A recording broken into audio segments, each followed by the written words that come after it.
આપણી સંકલ્પ ન્યૂઝ ચેનલને સબસ્ક્રાઇબ અને લાઇક કરો, બેલ આઇકન દબાવો જેથી આવનાર ન્યૂઝ અપડેટ્સની નોટિફિકેશન આપના મોબાઈલ પર સૌથી પહેલા પહોંચે. Like, subscribe and share the video. નમસ્કાર દર્શક મિત્રો, હું છું પૂજા ટંડેલ. સંકલ્પ ન્યૂઝમાં આપનું સ્વાગત છે. સમાચારની શરૂઆત કરતા પહેલા એક નજર આજના મુખ્ય સમાચારો પર. દમણના ખાનગી બંગલામાં ચાલતી સેમ્ફર્ડ લિટલ સ્ટાર સ્કૂલમાં કુકર ફાટતા રસોઈ બનાવતી 2 મહિલા દાઝી. દમણ મસાલ ચોક વિસ્તારમાં ખાનગી બંગલાની અંદર ચાલતી શાળામાં રસોડામાં કુકર ફાટા રસોઈ બનાવતી 2 મહિલા દાઝી ગઈ હોવાનો બનાવ બન્યો હતો. મસાલ ચોક વિસ્તારમાં આવેલ અને ખાનગી બંગલામાં ચાલતી સેમ્ફર્ડ લિટલ સ્ટાર નર્સરી સ્કૂલમાં ભોજન બનાવતી 2 મહિલા રસોઈ ઘરમાં ગેસ ઉપર કુકર ચડાવી રસોઈ બનાવતી હતી. એ દરમિયાન અચાનક ગેસ ઉપર મૂકેલ કુકર ધડાકાભેર ફાટ્યું હતું, જેને પગલે ગેસ પાસે શકીના અને બબીતા ઉપર કુકરનું પ્રવાહી ઉડતા બંને મહિલા મોઢા અને પગના ભાગે દાઝી ગઈ હતી. તેમને તુરંત સારવાર અર્થે નજીકની હોસ્પિટલ ખાતે લઈ જવામાં આવી હતી. ઘટનાની જાણ નાની દમણ પોલીસ વિભાગને થતા પોલીસે જરૂરી કાર્યવાહી કરી આગળની તપાસ હાથ ધરી હતી.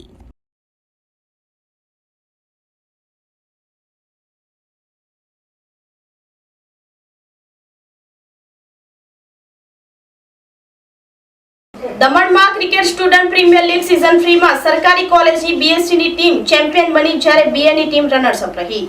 દમણના દિલીપનગર ગ્રાઉન્ડમાં રમાયેલ સ્ટુડન્ટ પ્રીમિયર લીગ સીઝન 3 માં દમણની સરકારી કોલેજની બીએસસી ટીમ ચેમ્પિયન બની હતી, જ્યારે રનર્સ અપ તરીકે સરકારી કોલેજની બીએની ટીમ રહી હતી. વિશાલ પટેલ અને વિશ્વા પટેલ દ્વારા આયોજિત અને 67 ફાઇટરના નવીનભાઈ પટેલ દ્વારા પ્રાયોજિત સ્ટુડન્ટ પ્રીમિયર લીગ સીઝન 3 નો આરંભ રાષ્ટ્રીય યુવા દિવસ સ્વામી વિવેકાનંદની જન્મજયંતિ તારીખ 12મી જાન્યુઆરીથી કરવામાં આવ્યો હતો, જેનો ફાઇનલ મુકાબલો દમણની સરકારી કોલેજની બીએ અને બીએસસી ટીમ વચ્ચે થયો હતો. રોમાંચક મેચમાં બીએસસીની ટીમ વિજેતા બની હતી. આ પ્રસંગે દમણ દીવના સાંસદ લાલુભાઈ પટેલ, દમણ જિલ્લા પંચાયતના પૂર્વ પ્રમુખ અને તેજ તરા નેતા નવીનભાઈ પટેલ, દિલીપનગર ડેવલપમેન્ટ એસોસિએશનના ચેરમેન લખમભાઈ ટંડેલ, મેહુલ પટેલ, જયેશ ધનસુખ પટેલ સહિતના અગ્રણીઓ ઉપસ્થિત રહ્યા હતા.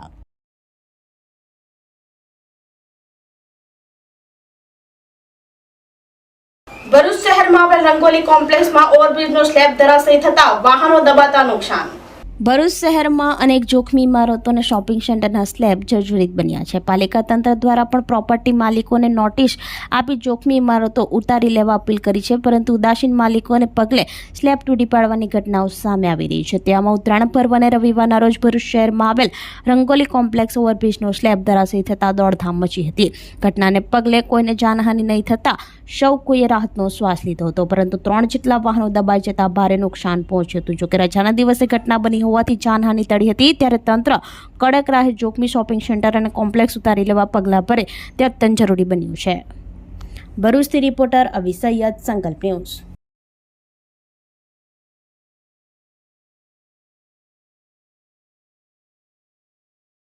સેલવાસના નરોલીમાં અયોધ્યામાં શ્રી રામની પ્રાણ પ્રતિષ્ઠાની યાદમાં શ્રી રામ કથા સપ્તાહનો પ્રારંભ. અયોધ્યામાં શ્રી રામ જન્મભૂમિ ખાતે નવનિર્મિત રામ મંદિરમાં 22 જાન્યુઆરીએ વડાપ્રધાન નરેન્દ્ર મોદીના હસ્તે સૂચિત રામલાલાની પ્રતિમાના અભિષેકની યાદમાં 16 જાન્યુઆરીથી નરોલી ગામમાં શ્રી રામકથા સપ્તાહનો પ્રારંભ થયો હતો. નરોલી ગામની યજમાનીમાં મુખ્ય યજમાન જુલી સોલંકી અને યોગેશસિંહ સોલંકીની આગેવાની હેઠળ શ્રી ગંગેશ્વર મહાદેવ મંદિરથી કળશ યાત્રાનો પ્રારંભ થયો હતો. જુલી સોલંકી, યોગેશસિંહ સોલંકી અને ભક્તો પોથયાત્રા નીકળી કથા સ્થળે શ્રી બલેશ્વર મહાદેવ મંદિરે પહોંચી હતી. નરોલીના લોકોને 22 જાન્યુઆરીએ દિવાળીના જેમ તેમના ઘરોમાં રોશની કરવા અને નરોલીને અયોધ્યા જેવું રામમય બનાવવા આહ્વાન કર્યું હતું. 22 જાન્યુઆરીએ શ્રી રામકથાની પૂર્ણાહુતિ સાથે મહાપ્રસાદનું આયોજન કરવામાં આવ્યું હતું. આ પ્રસંગે નરેન્દ્રસિંહ પરમાર, કીર્તિસિંહ ચૌહાણ, વિજયસિંહ, અનુપમસિંહ, બારુ નાનાજી, જીતુસિંહ ચૌહાણનો સહકાર રહ્યો હતો.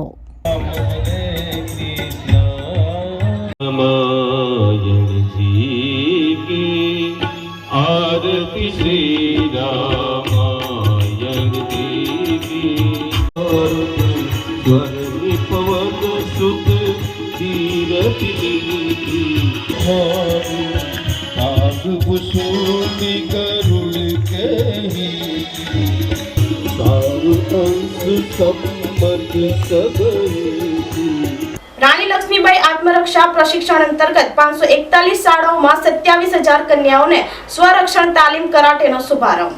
રાણી લક્ષ્મીબાઈ આત્મરક્ષા પ્રશિક્ષણ અંતર્ગત વલસાડ જિલ્લાની કુલ 541 શાળાઓમાં 27,000 કન્યાઓને સંરક્ષણ તાલીમ આપવાની હોય બ્રાન્ચ કન્યા શાળા નંબર 1 વલસાડ ખાતે armed martial arts Gujju karate association દ્વારા કાર્યક્રમનો શુભારંભ કરવામાં આવ્યો હતો.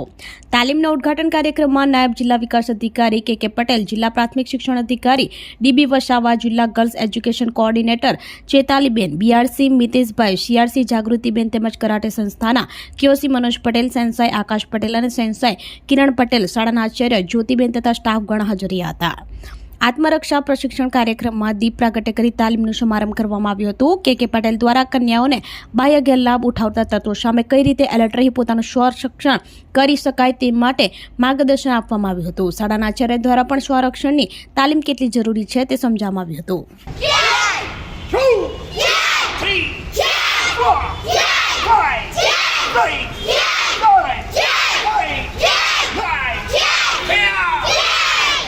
કે રાજ્ય સરકારે આપણી ચિંતા કરી.